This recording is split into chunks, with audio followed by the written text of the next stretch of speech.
Okay. Here we go. We are on side B now of the first tape. And we were just describing Grandma's four-poster bed when the high bed. It was a high bed. It wasn't four-poster, but the back had a complete high wall, and then she had she kept her clothes in a, what do you call these little cabinets or whatever? Armoire? Yeah, probably. I used to get up on top of the armoire and jump from it to the bed. My mother had her bed in the same room with my grandmother. But as I grew like 7 or 8 years old or whatever, I slept upstairs all by myself. Had to go up the cold. There was no heat. There was a register, I guess, where some heat could come through. And so I was sleeping upstairs, but I used to sneak over into the bedroom and get up there on the armoire and jump off of it, leap from it over to my mother's bed, and I was reprimanded very highly for that. I was a tomboy. I was everything that there was to do on the farm, like going into the barn when it was empty and getting a hold of a rope and swinging across the whole thing, or climbing roofs of buildings, or climbing trees. Did you ever get hurt? No, I didn't have any problem. And like the doctor said, how come you don't have the flu? No, I didn't have any problem. You were a strong I guess girl. So. I guess so. I grew very tall, and the house. You asked me about the house. You said you slept on the second floor. Was there a finished bedroom? Oh up there? Yes, they were all finished. There were a couple up there. Also, another little side one that could have been a very small bedroom where Grandma would keep things that she wanted to particularly save in the line of food. I remember she kept cheese and things up there. I don't know why she kept them up there, because there was a pantry downstairs. But I used to have to come. I'd hurry down the stairs and get next to this hard cold heater to put on long stockings over long underwear and get ready to go to school. What time in the morning was that? Well, I suppose school started, I can't remember school starting at 8. It must have started at 9. And we went to a good school. And Minnesota had good schools. This was already in Good Thunder? Or was Minnesota, Waseca, Minnesota. It was in Waseca? Waseca County. Did you go to a school, combined grades in one room type of place? There was this little room and the big room. And I remember coming to school the first day, meeting the teacher. Grades 1, 2, 3, and 4 were in the little room. I remember, and somehow or other, I can't remember second grade. I seem to remember first grade and third grade and fourth grade, so I must have combined second and third, because I got out of school when I was only 12, in 8th grade. Do you remember any of your teachers' names? No, I can't remember their names. I did for a while when I was in high school. I used to remember the great teachers' names, but I can hardly remember my high school teachers' names anymore. I've forgotten about them. Yeah. So, life in the farmhouse after Grandpa died, it was just your grandmother and your mother and you. What were the special occasions? What were the big occasions other than going to church on Sunday? How were holidays, for example, Christmas? Other than religious holidays, I just don't think... I would say that my life on the farm was very lonely, but I didn't realize its loneliness because I played by myself. I loved school, and I could hardly wait for it to start. And when I was back home, I had a cat, which I dearly loved. What was the cat's name? Zizzer. Zizzer? Okay.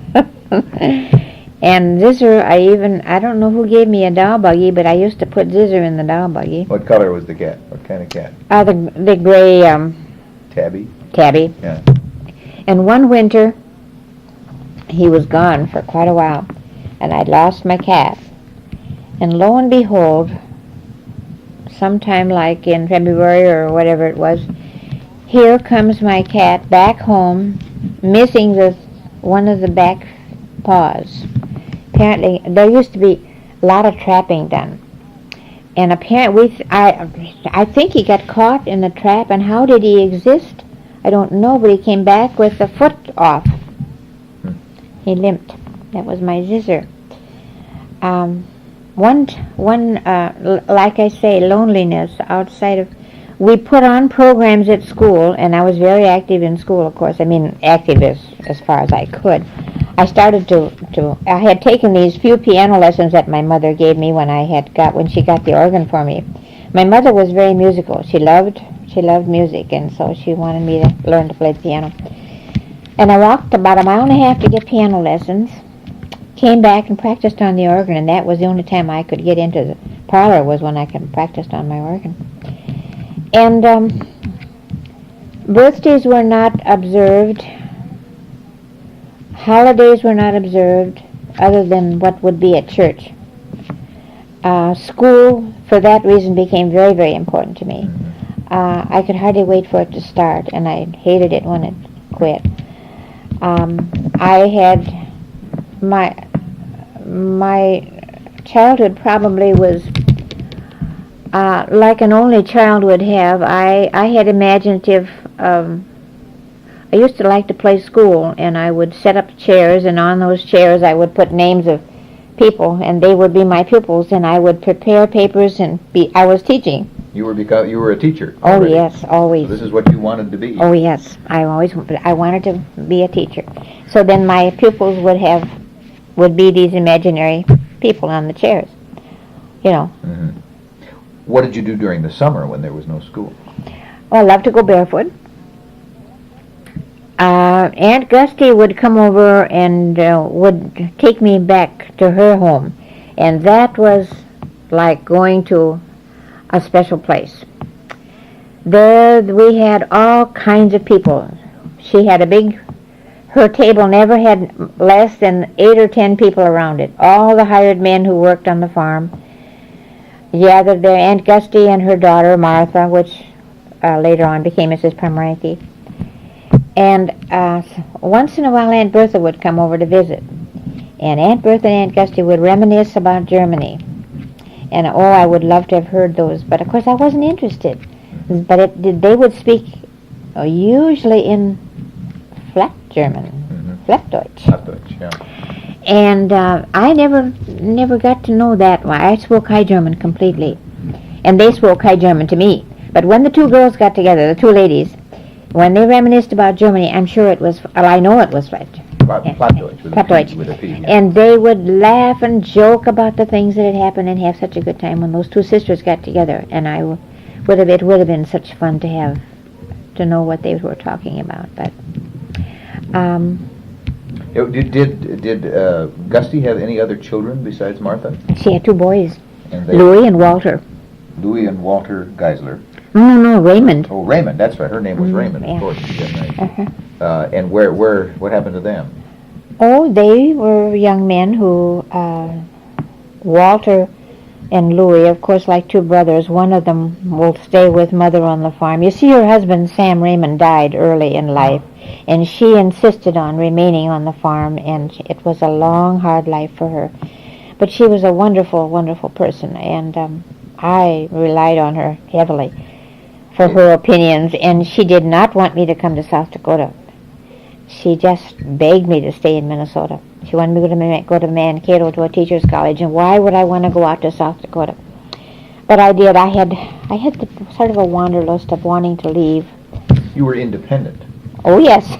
Well, because, I mean, it seems to me that's natural since you grew up basically as an only child, and yes. Really having just a mother and a grandmother, you had to make your own amusements and find your own ways to occupy yourself. Music at school was I loved it, and I started to accompany the kids singing when I was just learning piano lessons, which I'm doing out at the nursing home now. But was learning piano easy for you? Oh, yes. Did you practice a lot? Do you spend a lot of hours? No, I think that I leaned away from it after learning just basic notes, that my music was all ear. So it was all in your head? I think so. But I did take these basic music lessons, you know. But I mean, you found you had kind of a natural ability to play. Just. And you enjoyed that organ. I wonder who has the organ. It wasn't one of these upright ones. It was what you would call a low piano. It was that. It didn't have the upright places for the mirror and all that, so which some of them have. But was it a pump organ? You had yes, a pump sure, the pump organ. No electricity. There was no electricity in the Oh farm. no, not on the farm. At Christmas time, did you have a Christmas tree? Did you decorate the house? No. This is what was very austere. Grandma Geisler did not go for that, and my mother did not pursue it. Nobody decorated anything. I didn't have a tree. I didn't have anything. But I looked forward to the school program, and I'd come home and probably bring home things from school that would denote Christmas time. But it was the church. And about maybe a month before Christmas, the church would send out someone asking the parents if they want their children to receive a sack of nuts and candy and at the Christmas program. But at the church was a big. But you were instructed to have a piece to say at the church program, and it was, that type of thing. But no Christmas time. No tree. And no gathering of the family at Christmas time, like for a Christmas dinner or a Christmas Eve, or not at Grandma Geisler's house. No. But Aunt Gusty would have us come over for we'd go over there a lot. Mm-hmm. Did you have any cousins that you had a close relationship with? Any favorite Fred cousins? Geisler, Aunt Grandma's son Fred, lived across the road from our farm, and they had a big family. All girls and then a couple boys. How many children? There were 5 girls and then 2 boys and then another girl. 8. And Fred was the son just ahead of my mother. There was Fred and then my mother and then Uncle Lou.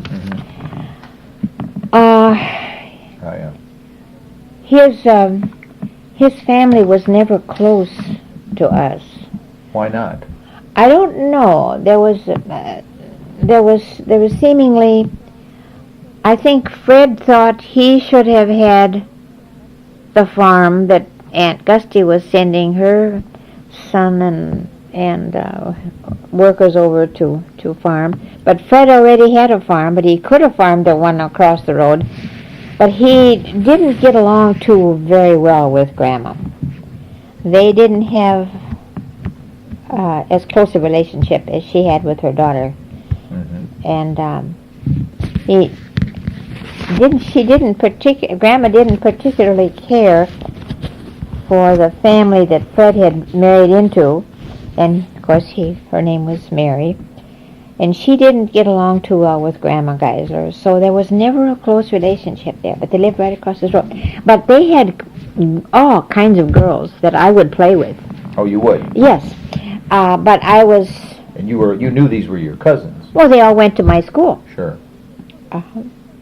So you did have playmates. You could go across the road to your uncle's farm. Yes, but of course I always had to go back and be alone, I could go over there and play. Yeah.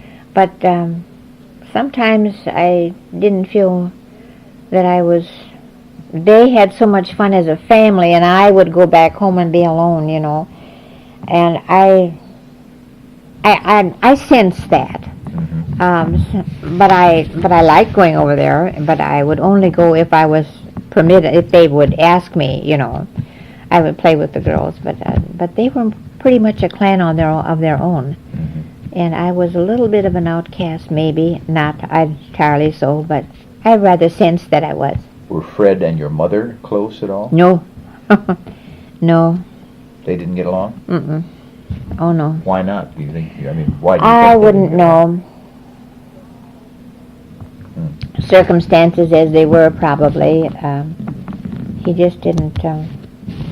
But when Uncle Lou would come back, why, they could make they made a big fuss over him. He was No. When you were growing up and living on the farm after your grandfather died, there was a period of time there when the United States was involved in the war, First World War. Did that impact at all on your family life, or did anyone in your family go to war? I rather think that Grandma was quite pro-German. Right. Oh, yes.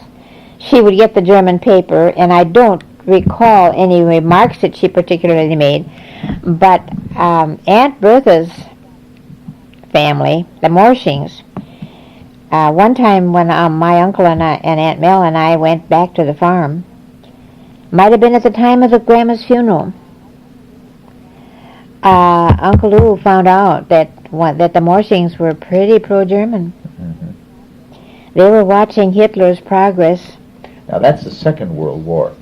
I'm going back to the First World War. Oh. Which also was Germany, of course. Yes, of but course. That was Kaiser Wilhelm. It was a different era. But I'm wondering whether you remember any impact of the war in 19. Except that Grandma, I'm sorry, I got ahead of myself on that other war. You see, I was pretty little. I was only 9 when I remember being able to put everyone at school had a chance to ring the bell when we had peace declared. Right, and that was. And that was 1918. I don't, except that Grandma was a devoted German newspaper reader, and the paper came, to her. But how her feelings were about the war, she never said anything that I recall which was anti or pro-German. I'm sure she was pro-German. I don't know what they thought of Kaiser Wilhelm. The Second World War, then, they were still pro-German, pro-Hitler? Well, yes, Uncle Lou went home and found out that Aunt Bertha's son was, his comments were pro-Hitler.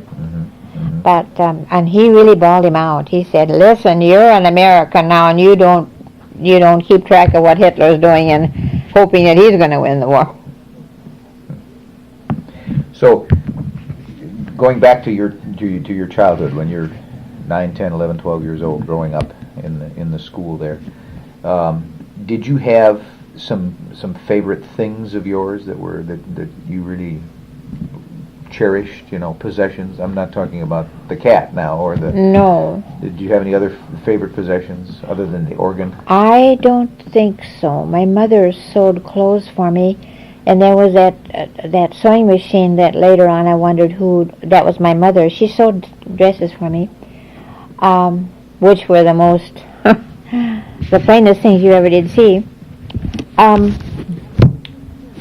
I lived for school, and I lived for school programs, and my coming home was from school. I walked them half mile. It was a half mile to school.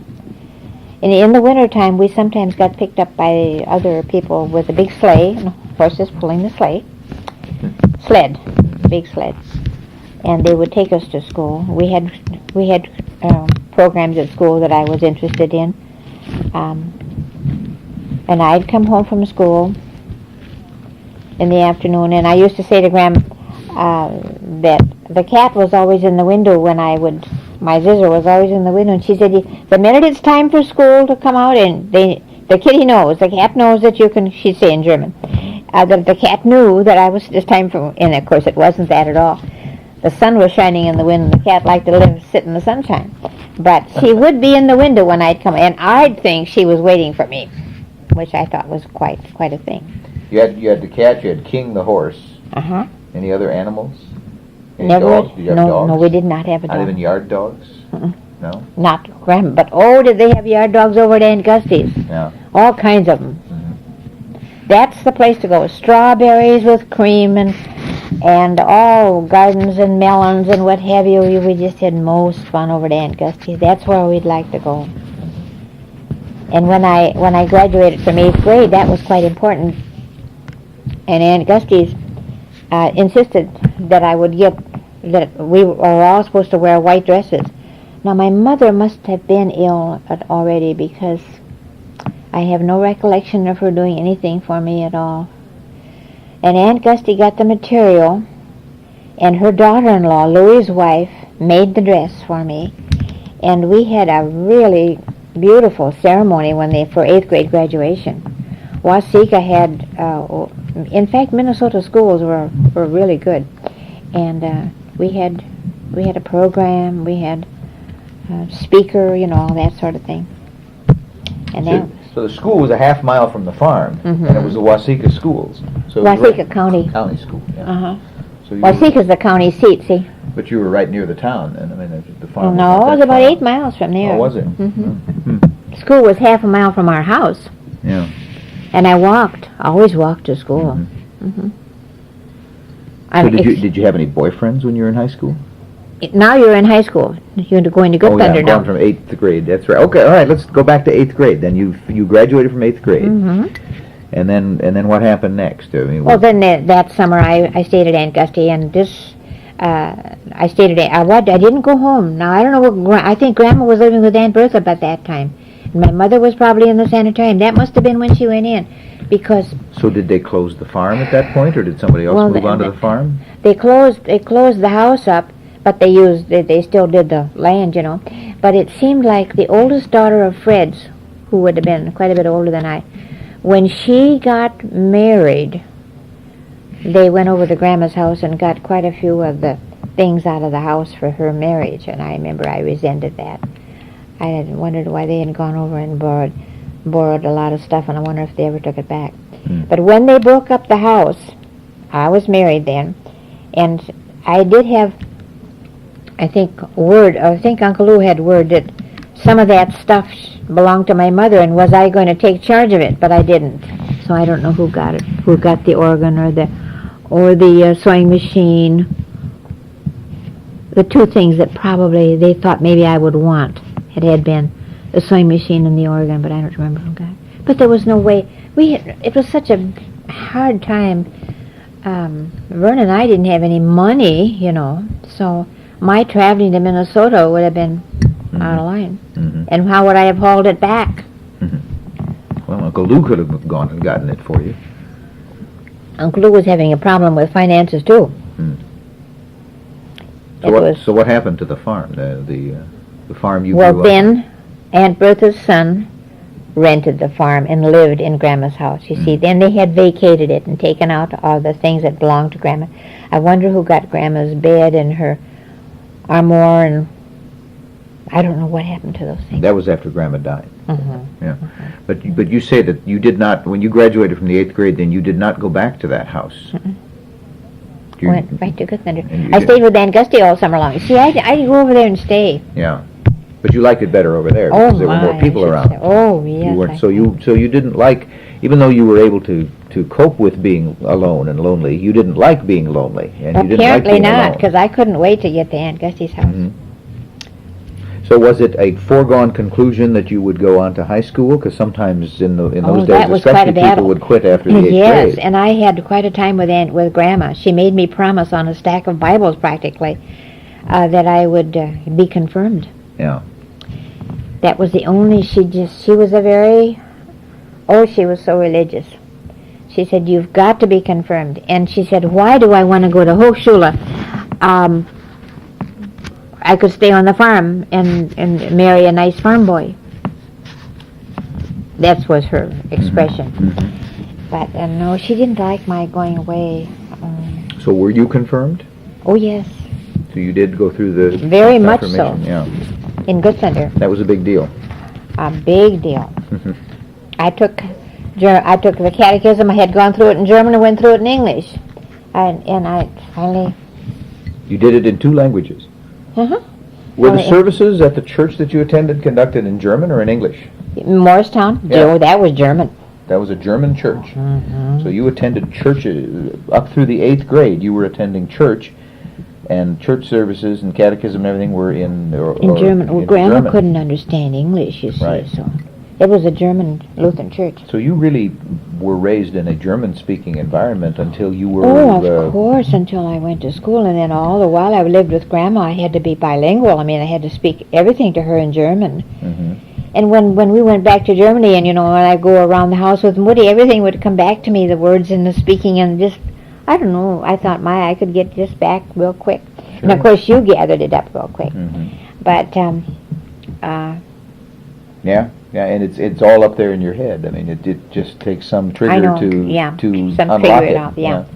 But So you went then to Good Thunder High School. high school. And was it a 4-year high school? Oh, yes. 9, 10, 11, 12, and you went in the 9th grade. You said that was quite a battle to go to high school. What was the battle? Grandma didn't want me to Grandma go. didn't want you to go. And Okay. she was still feeling that she was an authority in my life, but yet what could she do, and what, except that I would want to stay around and maybe find some working for somebody's house, when they came from Germany, Aunt Gusty immediately became a housekeeper and the domestic help for some family, and she got it at the Raymonds, and that's how she met Sam.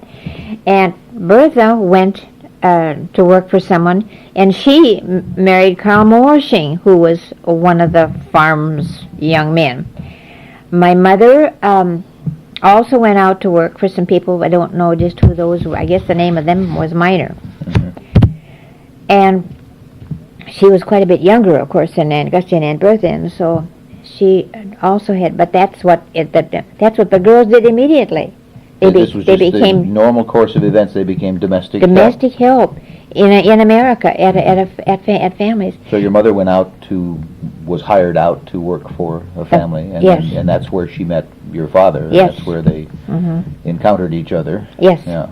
And the name Minor, you think, was the name of the family that she was working for? Mm-hmm. That was not your father's name, then? Yes, that was my father's name. It was your father's name. So he was one of the members of that family, then. Do you know anything else about that family or about your father I at was all? completely taken. It was almost like I was forbidden to find out anything about it. Nobody would tell me anything about it. So once your mother became pregnant, then she was just taken back into the Geisler family fold, and there was no further contact with this father. That's and there was for sure.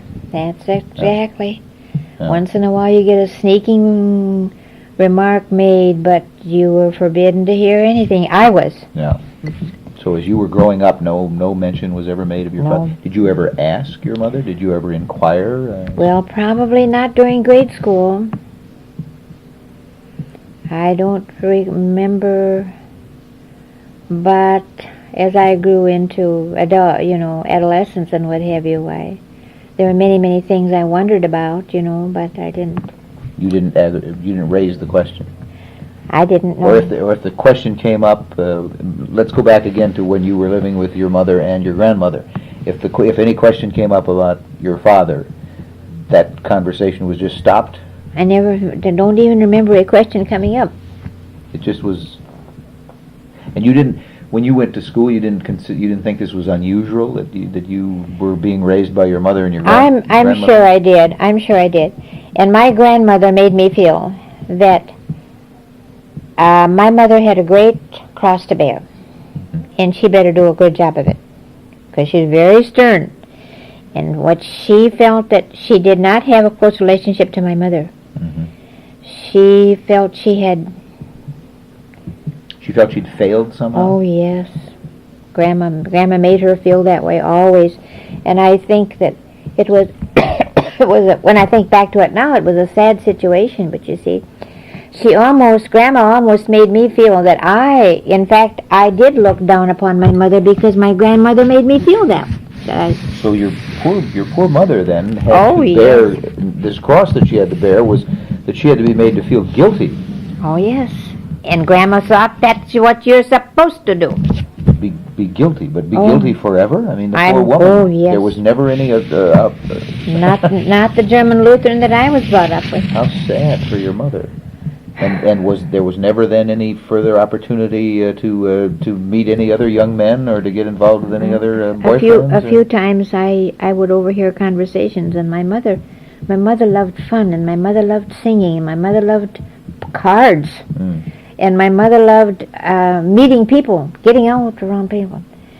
And did Grandma ever lay the law down to her? So she was almost a prisoner then. Emotionally. At least. Oh, yes. Grandma was firm with her. Grandma was stern. She wasn't so much stern with you, but she was stern with your mother. Yes. Oh, yes. So then your relationship in the house became a closer relationship with grandmother Oh, than with your yes. mother. Yes. Did your grandmother try to engineer that to try to keep you and your mother apart? I don't actually know that she did, but immediately I felt that Grandma was much more the important person than my mother was. That was instilled upon me. Mm-hmm. And you see, that's why I had so much respect for Grandma. Mm-hmm. And why I adored her. I mean, I remember sitting on her lap one time when I didn't feel good and she rocked me. It wasn't my mother. It was your grandmother. Do you have any memories at all of any loving, close relationship with your mother? I remember we used to have the wall telephone, and I remember my mother saying to somebody over the telephone that she was proud of how well I was doing in school. Mm-hmm. But you see... But she didn't say that to you. She said that to somebody else, and you overheard it. Mm-hmm. Did she ever praise you or say nice things about what you were doing in school to you? Well, I truly don't feel any...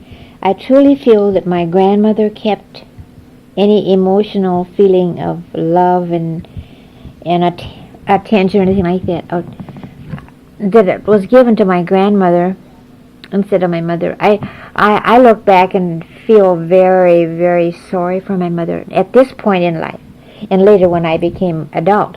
But at the time I was a child, I was pretty well taught that... When you were a child, you didn't have the maturity to realize. No, what and was I going on. thought of it later, and later on in life, and I just thought how sad. Mm-hmm. But it happened, you see. That's just the way it was. It's the way it was. In the early part of the century. And Aunt Bertha and Aunt Gusty both sort of substituted for motherhood in a way. Aunt Bertha was very sweet to me and would put her arm around me and cuddle me and things like that. Aunt Gusty wasn't so much a cuddler, but she liked to visit with me and to take me for walks and tell me things and was very helpful, and of course insisted that I go and stay with her.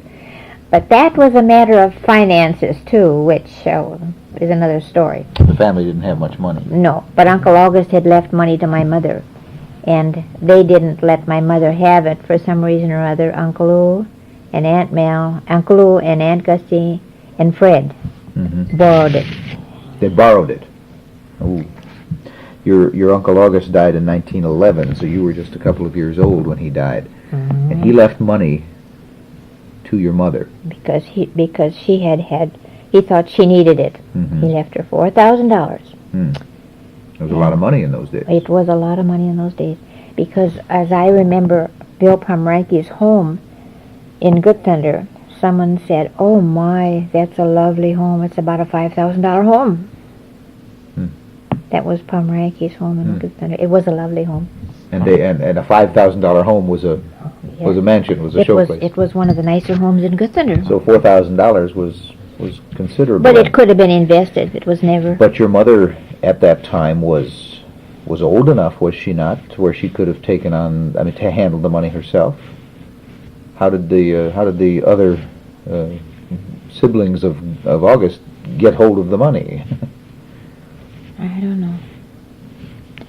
I think someone was put in charge of it, but I don't really know.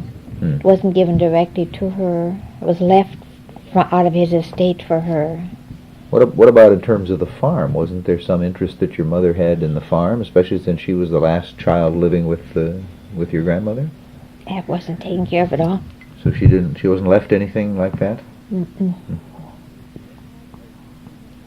So when did she go to the sanitarium approximately? Was it 1918? I wouldn't just exactly know, but see, I was in high school. Mm-hmm. And you were no longer living at home or with your mother at all? You weren't living together at that time? Well, up until graduation, I finished... Of high school? No. Of 8th grade? Through the 8th grade, but Yeah. when high school came, I lived with Martha, Aunt Gusty's daughter. And you don't recall whether your mother was already in the sanitarium at that point? I think she had to be, because I don't know where she was. Well, you said she became ill in the flu of 1918. Oh, yes. So- She was very sick. Did she go to the sanitarium? Was like a hospital at that time, but it was for the chronically ill people that couldn't, that wouldn't recover quickly. Yeah. Where was this sanitarium? St. Peter, Minnesota. St. Peter. That's where she died. But so you graduated from the 8th grade, and you went to high school. That would have been in about 1922, roughly, 23? 22, 23, 24, 23, 24, 25, 26, because I graduated in 26. Okay. Came out here. So your 8th grade graduation then was in 22. Or 22, 23. And your mother was in the sanitarium already at that time. She lived, you said that this date here, August of 1930, that's not correct.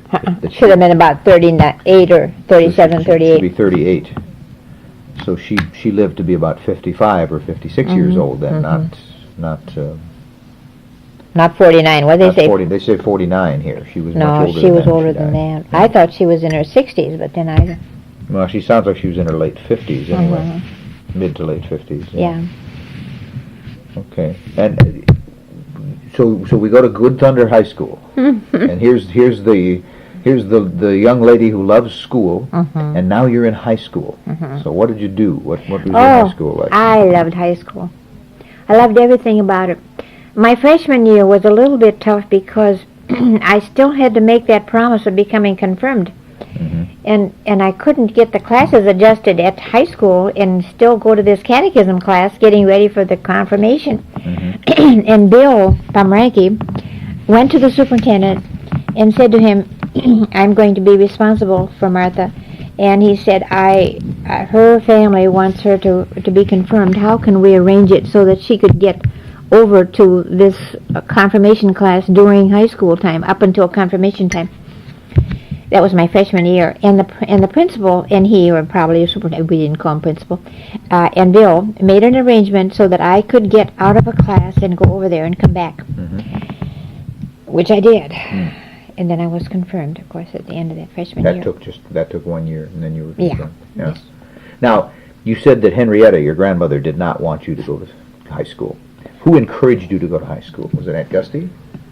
Martha encouraged you to go to high school. No, well, I wanted to go to high school, and when Aunt Gusty talked it over with Martha, you see, Aunt Gusty now feels a little responsibility there because she has borrowed part of my mother's money. Oh, I see.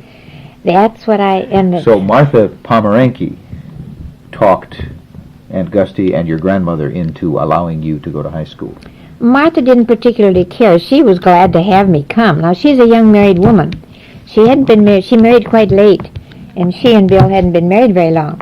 But she talked it over with Bill, and of course, Martha was devoted to her mother, Aunt Gusty. Aunt Gusty was a very domineering personality, and Martha would do anything her mother wanted her to do. And she felt that Aunt Gusty said, I want you to take Martha and let her stay with you during high school. Now that's 4 years of responsibility.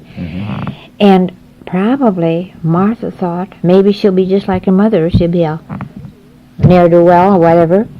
And maybe I'm taking a responsibility upon me that I shouldn't do. I thought about that. And Martha was harder on me than Bill. Martha wanted me to toe the mark. I had to do everything. I learned to cook. I learned to sew. I learned to... But Bill had a wonderful voice, and of course here was little Martha with her tinkling fingers, and I would play the piano for him, and Bill would sing. That was one association that we had. Bill thought a lot of me. I know he used to just go bend over backward to let me, and he'd say to Martha, don't make her work so hard. I had to prepare the bread dough. Everybody baked their own bread, even though they had a lovely home in Good Thunder. But I had to prepare the dough for the bread before I went to school. And Martha would, and when I'd come home from school, she would get I loved school and she kind of didn't particularly like that. She thought I should get to work. I had to iron. I had to do housework, all kinds of housework, naturally. I had to working your way through school. I mean, I you had to earn your keep. Oh, yes. And I'd come in the door from school, and of course I had a lot of fun in school, and probably she'd say, now listen, You're going to get the supper tonight. Okay, what do you want me to get? That's up to you. You decide. And I would cry. I didn't know what to prepare. Did she? If she would only have said what to get, but she'd say, "You decide." And you'd never cooked or prepared meals for a family before. No. And so Bill would come home, and he worked a job at the bank. He was quite an outstanding citizen of Good Thunder. And he'd say, "You're too hard on her." He'd say to Martha. Mm-hmm. Big Martha and Little Martha. Yeah. Mm-hmm. But I remember he used to take my side of it. Yeah. But they were both really, really very good to me. Those were the only incidents. But school, I became a basketball player. We played basketball, I was a jump center. Really? Oh yes, I was. Girls basketball. I have a picture downstairs. Co-ed basketball or girls basketball? Oh, girls basketball. Yeah. And I took part in everything that there was, plays. And one time Martha said, "You just can't belong to any more stuff." And I said, "Oh, but I want to be in that play so bad." Then they have community plays. And she refused. She said I was in too much stuff. So the dentist in the town wanted me in this particular little deal, that I was going to be in. And I said, "She doesn't want me to. I can't. I have to drop it." He said, "I'll come over and talk to her." So he came over and talked to Martha, but Martha wouldn't give in. I remember him standing at the door. And she said, "No." She said she's in too much stuff. So that was it. But, by the way, I went to the German Lutheran Church, and I went to the Luther League, and I remember going to some sort of a Lutheran young people's group at Amboy, Minnesota. And by this time I was a junior, and I had a junior boyfriend. And his name was Marvin Rookie. Marvin Rookie. Uh-huh. And he was blonde, and he was my boyfriend. That was the junior year. The senior year of high school, of course, the summers I'd always go back to Aunt Gussie's. Mm-hmm. And there I met a young fellow by the name of Herbert Maurer, and he was a very, very nice fellow. But he was quite a bit older than I. But he, I remember at the end of my senior year that I dated him before I came out here to South Florida. But coming back to the senior year in high school, I got called into the office one day at school, and the principal said I was letting down on my grades. I was having too good a time, I guess, having fun. And he said, "You were right up there to be valedictorian, but he said you're slipping." And I didn't seem to care very much. But 7 kids, But it ended up that I got second place. So I had to prepare my talk. And the auditorium was filled with people, and I had to get up and give my salutatorian talk. Were you scared? Were you scared? Yeah, I think I was. Seems to me I read it. But I had to write it. I had written it. Yeah. Yeah. That's said to be one of the great fears of most adults is speaking in public, getting up in front of people. Yeah. These were all neighbors and friends. You knew these people in the audience. Oh yeah, and everybody. When I had the high school graduation, Martha did have a lot. They came from the farm. Aunt Gusty came, and my friend Mildred, and my grade school friend came from down around the farm. Mm-hmm. And Martha had a sort of a little party for me, graduation party. Mm-hmm. And then, of course, I'd go back to Aunt Gusty's. Well, now, you see, Uncle Lou here in Aberdeen has kept track of me. Mm-hmm. And he and Aunt Mel have talked it over, no doubt. Naturally, she would have to be willing to have this niece come, And so one night I was at the farm with Aunt Gusty's, and the phone rang. It was Uncle Lou from Aberdeen. It was in the summer. And he said, "Now, remember, I've always told you that you can go to Northern, or it was called Northern Industrial School or whatever then, And normal and industrial. no, not Was it normal. It had No? that was a couple of years ahead of me. Before that, Oh. He said, "You still want to come?" And I said, "Oh, I want to come because I want to be a teacher." Well, now Aunt Gusty gets provoked with me. Why would I want to come over here? They just had a new baby. She said, all he wants you to come out there for is to be babysitting. Donna was a baby. I said, oh, but Aunt Gusty, I want to go. I promised Uncle Lou that I would go, and he will pay for my tuition, and I want to go.